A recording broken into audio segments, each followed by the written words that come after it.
Over 8 million. That's the number of Americans who have left their state in the past 5 years. It's not because of a lack of freedom, but because of a lack of reason to stay. Numbers don't lie. House prices are up 40%. Taxes are at an all-time high. Crime is escalating, and public services are deteriorating. From California and Illinois to New York, cities once hailed as centers of opportunity are now facing an unprecedented exodus. And what's even more frightening is the government's silence, while ordinary people are struggling against the economic storm.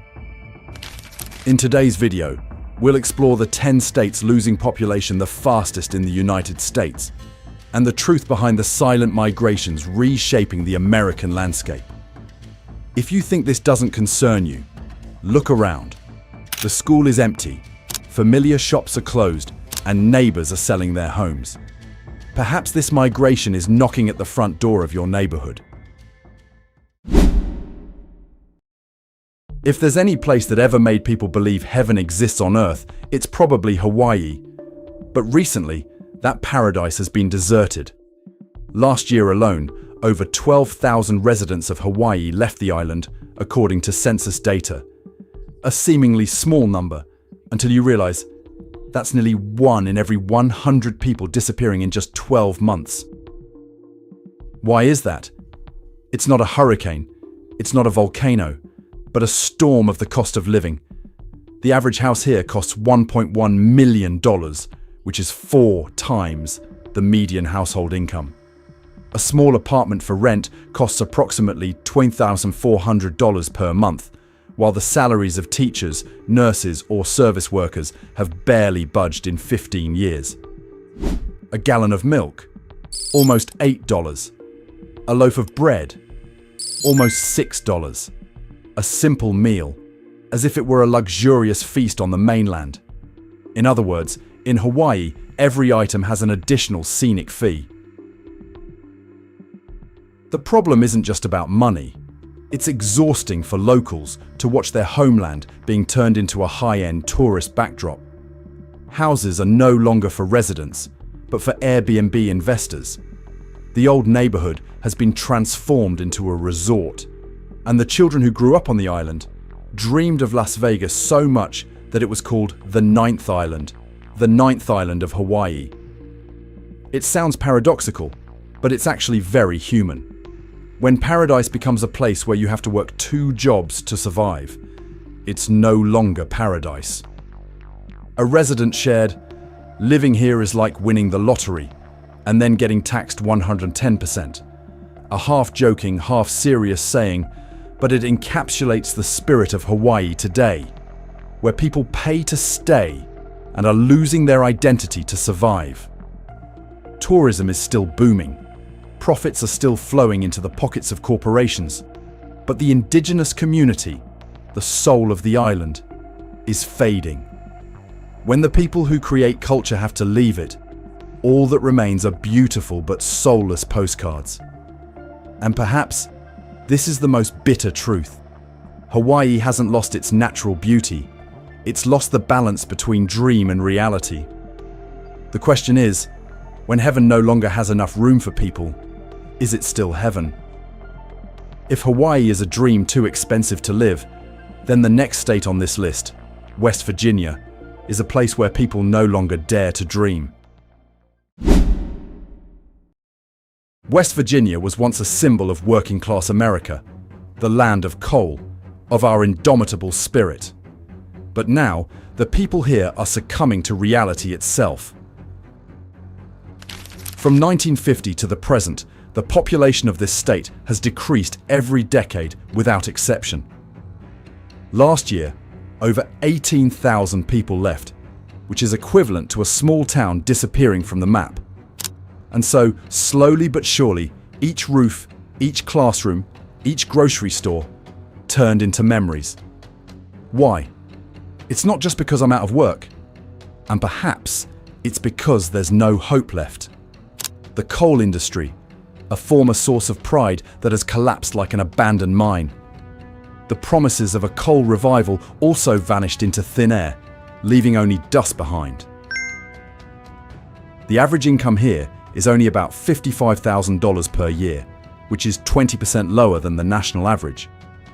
Only 54% of the population is employed, and among them, many have to work 2 jobs to make ends meet. The hospital is closed, the internet is weak, and the roads are in disrepair. In many places, students still have to use textbooks printed in 2003. You know, in West Virginia, the only thing that never goes out of style is sadness. However, the paradox here lies in human beings themselves. The people here are incredibly resilient, sometimes to the point of being stubborn. There's a saying that's spread all over Reddit. If stubbornness could be measured by GDP, West Virginia would be the 3rd largest economy in the United States. It's beautiful pride, but also an invisible chain. Because while the rest of the country is transitioning to technology, services, and renewable energy, West Virginia remains stuck between 2 eras, its glorious past and its current stagnation. A young man born here once said, "In West Virginia, the mountains surround you like arms until you realize they're walls." A sad but true metaphor. When young people leave, the elderly stay, and businesses don't bother to return, you have a land living on memories, not on the future. West Virginia is beautiful, but it seems that beauty is only meant to be admired in the rearview mirror. So, people don't leave West Virginia because they hate it. They left because there was nowhere else to go. And if West Virginia is a painting trapped in a frame of memory, then the next state, Illinois, is where the frame remains, but the house hanging it has begun to crack the walls. In the past, Illinois was the embodiment of the American dream. Chicago shines brightly, factories hum with activity, and immigrants jostle for work. A true city of opportunity. But now, if there's one thing the people here do fastest, it's leave. In 10 years, nearly 800,000 people have left Illinois, which is equivalent to the entire population of Seattle disappearing from the map. A silent stream of people flowed toward Texas, Florida, and Tennessee, places where you don't have to pay just to breathe. Illinois' biggest problem isn't the weather, but its taxes. The highest property taxes in the United States, an average of $9,500 per year. Public pension debt amounts to over $40 billion. And to solve the problem, they continue to raise taxes. In reality, Illinois is like a luxury apartment building in disrepair. You still have to pay luxury management fees, but the water leaks, the elevators get stuck, and the maintenance staff quit long ago. The cost of living is rising. Crime in Chicago is 3 times the national average, and public services are deteriorating. People pay taxes as if contributing to a fund that no one manages. Do you know what's ironic? Illinois taxes like a rich state, but spends like a poor one. When the middle class, the heart of any economy, begins to leave the city, you know a storm is coming. The small shop is closed. House prices are plummeting. Children grow up in an environment where their parents talk more about bills than dreams. It's not that the people of Illinois want to leave their home. They just don't want to pay for the delays. Illinois was once a symbol of the belief that hard work leads to success. Now it's like a warning. When policy disconnects from life, people will find their own way out. If Illinois is strangled by taxes, the next state, Alaska, is impacted by nature itself, which is so harsh that no one can endure it for long. Alaska, a name that sounds adventurous just by hearing it. But behind that majestic beauty lies one of the loneliest and harshest states in America. It sounds paradoxical, but it's true. This state pays you to stay. Each year, Alaskans receive a dividend from the oil fund, about $1,300. But even if they were paid to live in the wilderness, fewer and fewer people can endure it. From 2013 to the present, nearly 40,000 people have left Alaska. It's not just a number, but a sign that even the grandeur of nature, is not enough to keep people if daily life is too harsh. The cost of living here is 24% higher than the national average. A bottle of milk can cost twice as much as in Seattle. The commute is a snowy road. And when the sun sets, some places have to wait 65 days for it to rise again. In Alaska, you don't talk about the weather because the weather always wins.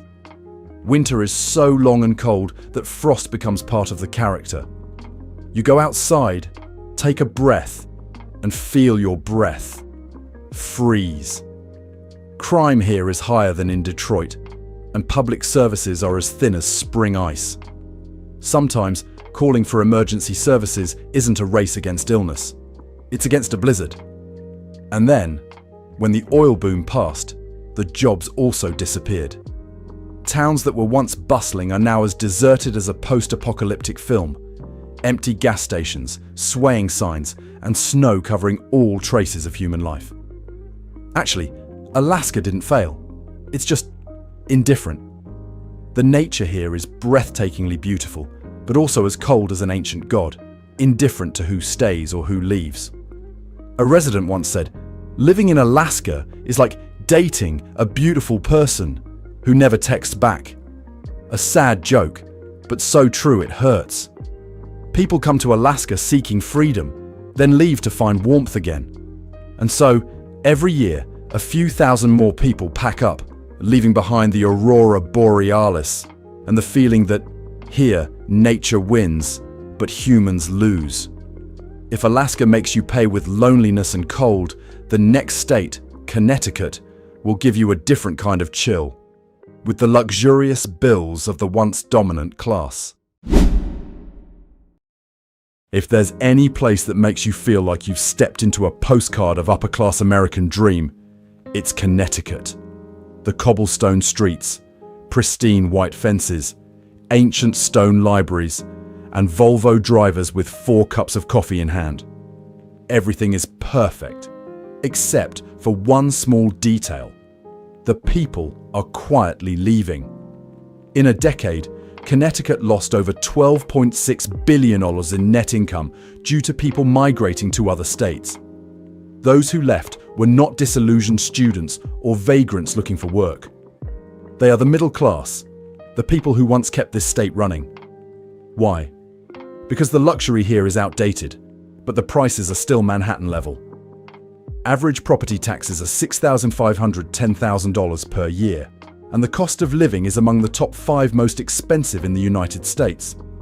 The standard of living is high, but the rate of wage growth has barely budged for many years. You can live here if you're an investment fund manager, but if you're a teacher, engineer, or healthcare worker, Connecticut is like a fancy party you can only watch from the outside. People jokingly call this place the Museum of Old Money, a museum of cashmere sweaters, extravagant checks, and neighborhoods with no young people left. Many towns in this state seem frozen in time. Old cafes, antique shops, and for sale signs hanging silently in front of empty 3-story houses. The elegance of Connecticut is no longer elegant because of the quality of life, but because of the cost. You pay for a sense of elegance, but you get emptiness and silence in return. The irony is, just a 2-hour drive south and you're in New York, a place that's noisy, harsh, but full of energy. Connecticut is the opposite. So peaceful, it's suffocating. A resident once said, "Connecticut is like a Rolex watch. Beautiful, expensive, but no one wears it anymore." A sentence that sounds gentle, but is deeply painful. As the wealthy moved to Florida to avoid taxes and the middle class moved to survive, Connecticut gradually became a glamorous stage without actors. It didn't collapse. It crumbled. An ancient gem forgotten in an elegant wooden box. And if Connecticut is at risk of collapse due to taxes and conservatism, the next state, Mississippi, is where people cannot escape poverty, even though their hearts remain warm and full of blues rhythms. Mississippi is the birthplace of the blues, where the voices, music, and pride of the American soul once resonated. But today, if you pass through small towns, you'll hear a different tune, the silence of exhaustion. This country has been losing population every year for over a decade. It's not because they wanted to go, but because they had no other choice. With a median income of just $53,000, the lowest in the US, 19% of the population living in poverty, and half of its counties classified as economically distressed, Mississippi is no longer keeping its steady pace. Here you can buy a house for the price of a pickup truck. But what's harder to find is a stable job. The manufacturing sector is shrinking. Agriculture is being replaced by machinery. Services are few, and technology is far away. The entire state seemed trapped in an old, worn-out loop, too poor to develop, but also too tired to change. And everything followed like a domino effect. Schools lacked teachers. The hospital is closed. The internet flickers like the people's faith. Mississippi has culture, soul, and history, but it all seems to be left behind in an old photo album. You see rusty bridges, small churches, roadside diners, old people sitting on their porches watching the sunset. It's all beautiful, but it's the beauty of nostalgia. This country still maintains a strong sense of self-esteem, but that pride doesn't pay the electricity bills. And you know the most ironic thing? While neighboring cities like Madison, Alabama are booming, Mississippi, right next door, is still struggling to get by month by month. No one wants to leave the place they love, but no one can live forever on memories alone. The heart of America is still there. It's just beating weaker, one beat, one generation at a time. And while Mississippi was stuck in poverty, the next state, Louisiana, was grappling with a different challenge. Nature was slowly submerging their very soul. According to data, Louisiana loses about 1 football field of land every hour due to erosion and rising sea levels. A seemingly exaggerated number, but it's really happening. And as nature gradually swallows the coastline, 30,000 residents also leave the state each year. Many people used to say, Louisiana isn't sinking, it's melting. And that's exactly right. It's not just a landslide, it's a landslide of trust. After Hurricane Katrina in 2005, New Orleans lost over 80,000 residents, many of whom never returned. They didn't leave because they fell out of love with their homeland, but because they couldn't continue rebuilding again. Because here, every typhoon season is a cycle. Build, destroy, borrow money, rebuild. Additionally, the economy is already fragile. The average income is only $57,000 per year, significantly lower than the national average. Meanwhile, homeowners' insurance skyrocketed after each hurricane season, to the point where many people had to choose between paying their insurance or buying food. And if you've ever driven through the streets of New Orleans after a storm, you'll understand. This is no longer a story about climate. It's a story of exhaustion. When you have to repair your roof for the 3rd time, replace your windows for the 4th time, and wait for financial assistance for the 5th time, you'll understand that resilience also has its limits. The heartbreaking thing is that Louisiana is still beautiful. Mardi Gras night is still dazzling with lights. The street band still played as if tomorrow didn't exist. But behind that trumpet call lies an unanswered question. How many more festival seasons will there be before this land is completely submerged? And if Louisiana is struggling to stay afloat amidst a sea of water, the next state, North Dakota, risks sinking into a sea of ice and the endless solitude of the cold land. More than a decade ago, North Dakota was America's black gold frontier. But then the bubble burst. Oil prices plummeted, drilling rigs shut down, and the dream of black gold cooled with the weather. Now, renting a 3-bedroom house costs only $800, and no one wants to live there. Since 2013, the state has lost over 40,000 residents, and the number of jobs in the oil and gas industry has dropped by over 8% in just 5 years.